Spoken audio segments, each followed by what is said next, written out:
Hello दोस्तों, स्वागत है आप सभी का मेरे नए वीडियो में। आशा करता हूं आप सभी बहुत अच्छे होंगे। आज का वीडियो बेसिक मैथ है जो क्लास 6 से 10 तक के बच्चों को पढ़ना चाहिए। तो वीडियो को शुरू करते हैं। प्रश्न कहा जा रहा है, उस बेलन का आयतन ज्ञात करें।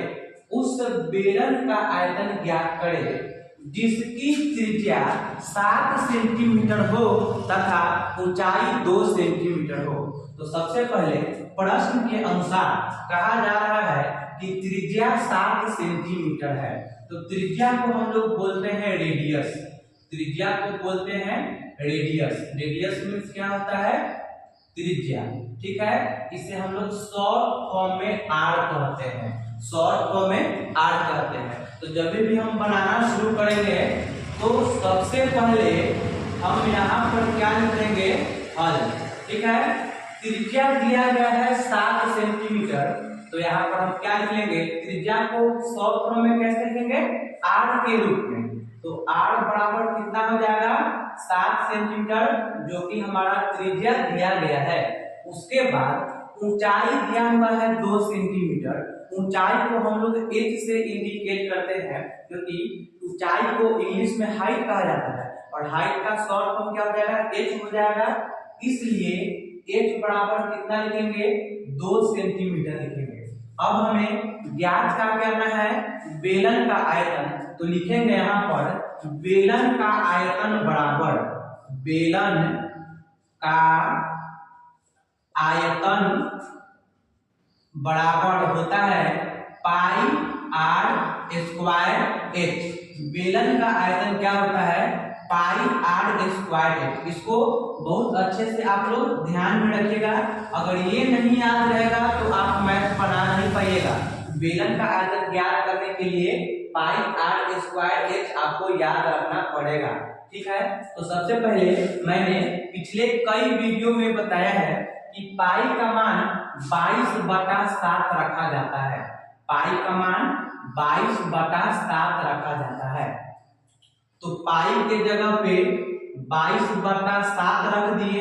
अगर बीच में किसी चीज का चिन्ह नहीं दिया गया है तो वहां पर हम गुना का चिन्ह दे देंगे। उसके बाद आर के ऊपर स्क्वायर है। आर का मतलब तो हम त्रिज्या बताए थे। तो त्रिज्या दिया गया है 7 सेंटीमीटर। त्रिज्या दिया गया है 7 सेंटीमीटर। तो आर के जगह पे हम 7 सेंटीमीटर लिख देंगे और ऊपर स्क्वायर भी है तो हम स्क्वायर लगा देंगे। फिर बीच में किसी भी चीज का चिन्ह नहीं दिया गया है तो फिर हम गुना का चिन्ह दे देंगे। ठीक है, अब दिया गया है h। h का मान यहाँ पर कितना बताया है? 2। यहाँ पर भी हम क्या लिख लेंगे? 2। ठीक है, अब क्या करेंगे? 22/7 जो है उसको वहीं पर रहने देंगे। गुना का चिन्ह है तो गुना का चिन्ह दे दिए। अब 7 का स्क्वायर है, मतलब 7 को हमें 2 बार लिखना होगा।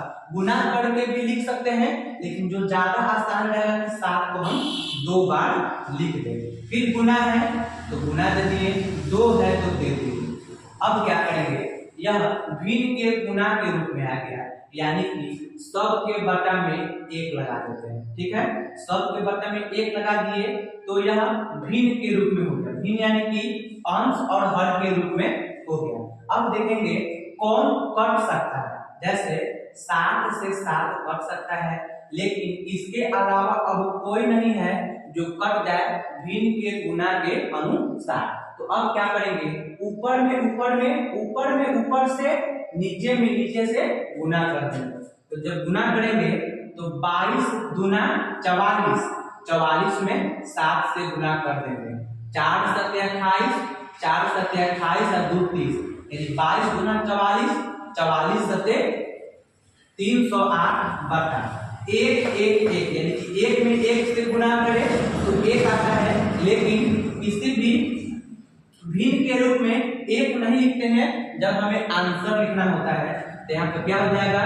308 सेंटीमीटर यह आंसर। ठीक है, इस प्रकार से आप बना सकते हैं।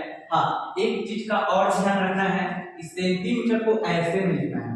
सेंटीमीटर देखेंगे 7 के ऊपर 2 है, यानी कि 2 बार 7 लिखेंगे। सेंटीमीटर में था और h अकेला सेंटीमीटर में है, यानी कि 2 और 1 3 सेंटीमीटर हुआ, तो सेंटीमीटर के ऊपर हम 3 दे देंगे। ये भी देखिएगा, अगर यहाँ भी छोड़िएगा तो मैथ आपका गलत हो सकता है। इस प्रकार से 308 सेंटीमीटर क्यूब हमारा क्या आ जाएगा, बेलन का आयतन आ जाएगा। ठीक है,